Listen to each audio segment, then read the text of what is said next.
आइए आज हम प्रसिद्ध लेखक रविंद्र केलेकर द्वारा रचित पतझर में टूटी पत्तियां पाठ का अध्ययन करते हैं। इस पाठ को लेखक ने दो प्रसंग गिन्नी का सोना और झेन की देन के द्वारा समझाने का प्रयास किया है। यह पाठ प्रासंगिक है, अर्थात आज के संदर्भ में बिल्कुल सही है। यह पाठ बच्चों को जागरूक करने और सक्रिय नागरिक बनने की प्रेरणा देता है। गिन्नी का सोना प्रसंग हमें यह सिखाता है कि यदि हमें अपने आदर्शों की स्थापना करनी है तो हमें व्यावहारिक भी बनना होगा। झेन की देन पाठ हमें यह बताता है कि प्रतिस्पर्धा अर्थात कंपटीशन आज इतना बढ़ गया है कि हर मनुष्य दूसरे से आगे निकल जाना चाहता है। इस दौड़ में वह अपना सुख, शांति और चैन भी भूल गया है। वह सिर्फ दौड़ रहा है। इसी कारण वह वर्तमान को भूलकर भविष्य में जी रहा है और सामाजिकता से दूर हो जाने के कारण मानसिक रोगी बनता जा रहा है। आइए अब हम इस पाठ के प्रश्न हल करते हैं। प्रश्न 1, शुद्ध सोना और गिन्नी का सोना अलग क्यों होता है? शुद्ध सोना बिना किसी मिलावट के होता है, जबकि गिन्नी के सोने में तांबे की मिलावट होती है। गिन्नी का सोना शुद्ध सोने से अधिक मजबूत और चमकदार होता है। प्रश्न 2, प्रैक्टिकल आइडियलिस्ट किसे कहते हैं? प्रैक्टिकल आइडियलिस्ट उसे कहते हैं जो आदर्शों को व्यवहार में लाते हैं तथा आदर्शों को जीने योग्य बनाते हैं। अर्थात जब हम अपने आदर्शों की स्थापना करना चाहते हैं, हम चाहते हैं कि लोग हमारे आदर्शों पर चले, तो उन आदर्शों को चलाने के लिए हमें थोड़ा व्यवहारिक बनना पड़ेगा, तभी लोगों को हमारे आदर्श समझ में आएंगे। प्रश्न 3, पाठ के संदर्भ में शुद्ध आदर्श क्या हैं? पाठ के संदर्भ में शुद्ध आदर्श हैं जीवन सत्य, जीवन मूल्य और उच्च सिद्धांतों पर अड़िग रहना। अर्थात हमें सच बोलना चाहिए, जीवन जीने के लिए कुछ मूल्यों का निर्धारण करना चाहिए, हमारे सिद्धांत हमेशा ऊंचे होना चाहिए और हमें अपने द्वारा निर्धारित किए गए सिद्धांतों पर डटे रहना चाहिए। थोड़ी भी सुख सुविधा को देखकर हमें उनसे हटना नहीं चाहिए। व्यवहारवाद के नाम पर हमें अपने सिद्धांतों से, अपने आदर्शों से कोई समझौता नहीं करना चाहिए। प्रश्न 4, लेखक ने जापानियों के दिमाग में स्पीड का इंजन लगने की बात क्यों कही है? जापानियों के जीवन की रफ्तार बढ़ गई है। वे चलने के स्थान पर दौड़ते हैं तथा 1 महीने का काम 1 दिन में ही कर लेना चाहते हैं। इस कारण उनके दिमाग की रफ्तार भी तेज हो गई है और ऐसा लगता है कि उसे स्पीड का इंजन लगा दिया गया है। इसीलिए लेखक ने जापानियों के दिमाग में स्पीड का इंजन लगने की बात कही है। अगला प्रश्न है, जापानी में चाय पीने की विधि को क्या कहते हैं? जापान में चाय पीने की विधि को चा नो यू कहते हैं।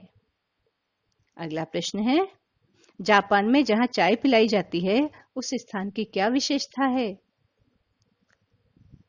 जापान में जहां चाय पिलाई जाती है वह स्थान दफ्ती की दीवारों तथा तातामी की जमीन वाली एक सुंदर पर्णकुटी होती है। अर्थात तातामी अर्थात वहां पर चटाई बिछी होती है और पर्णकुटी होती है पत्तों की कुटिया। जैसा कि हमने रामायण में भी सुना है कि राम भगवान पर्णकुटी में रहते थे। यहाँ पर केवल 3 लोगों के बैठने के लिए ही स्थान होता है।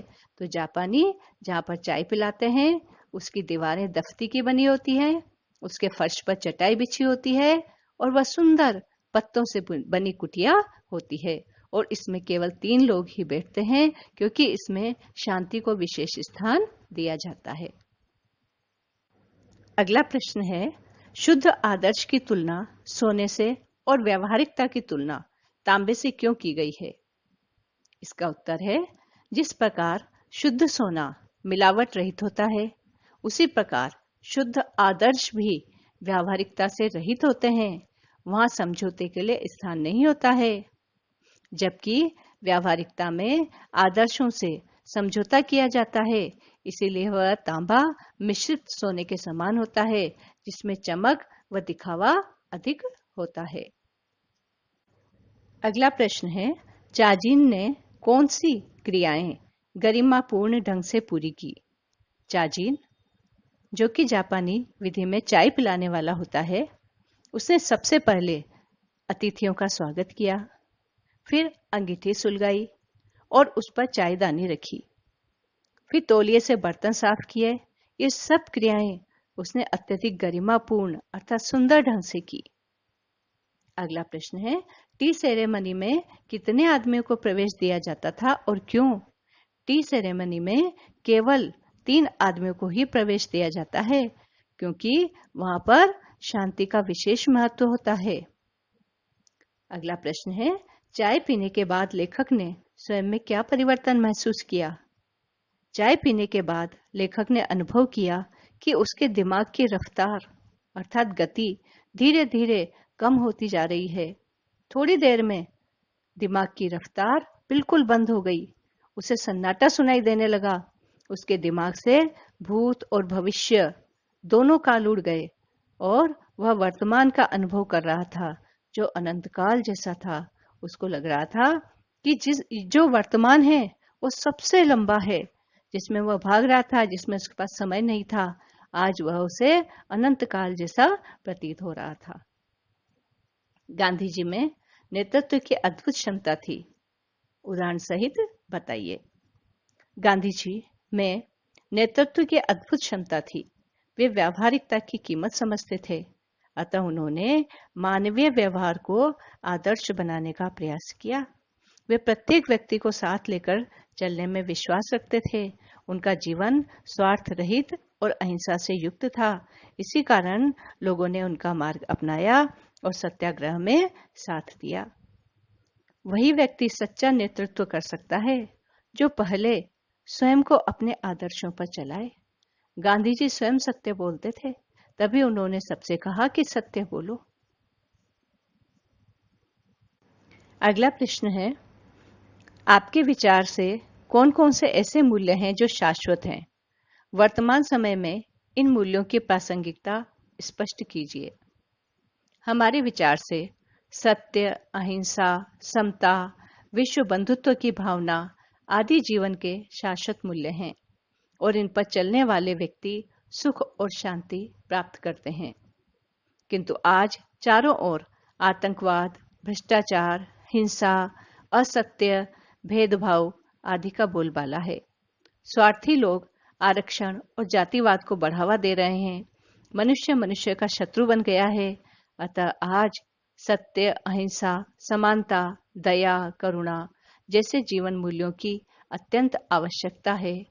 इन मूल्यों के आधार पर ही एक स्वस्थ समाज और स्वस्थ राष्ट्र का निर्माण किया जा सकता है।